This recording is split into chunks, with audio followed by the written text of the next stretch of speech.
This is a small story that happened to me when I was about 14 to 15 years old. Back in 2008, my uncle passed away at a stage of 48, coincidentally on his 48th birthday.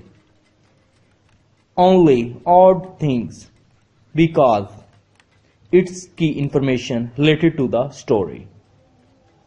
Anyways, when I was 14 to 15 years old, my girlfriend Selena and I went to my grandmother's house for a week in the middle of the summer. It was the third night of our stay and my grandma decided to let Selena and I sleep in her bedroom. Yes, I know, bad idea given our ages, but that's not important. Anyways, she let us sleep in her room. Selena and I decided around 11:30 p.m. that we were gonna go to the bedroom and watch the movie after we had just finished watching one with my grandmother.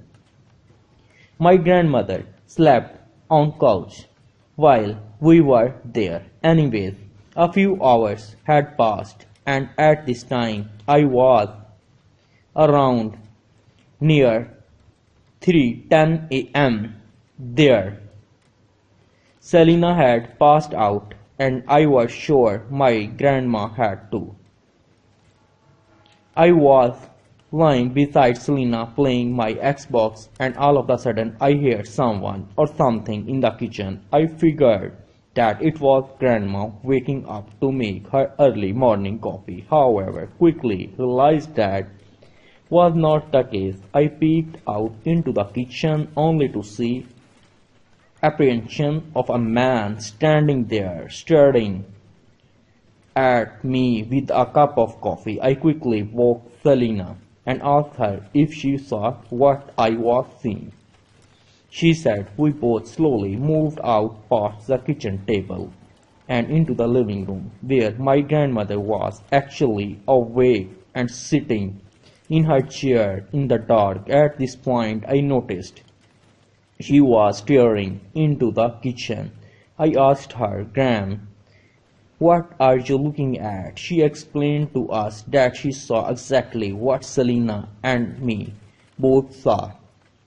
At that point I decided to make my way into the kitchen towards said figure. This is where a story gets interesting. As I make my way closer to apprehension, where the man was standing, the man who was still staring at me with a cup of coffee, looks at me and smiles. At this point I had noticed it was my uncle whom I mentioned about that passed a few years earlier to this taking place. As I called his name, he disappeared.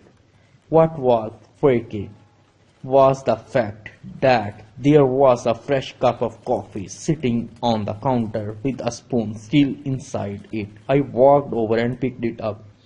I took a smell and noticed that the scent almost instantly 3 cream 4 sugar. I then decided to take a sip of coffee and to my surprise there it was.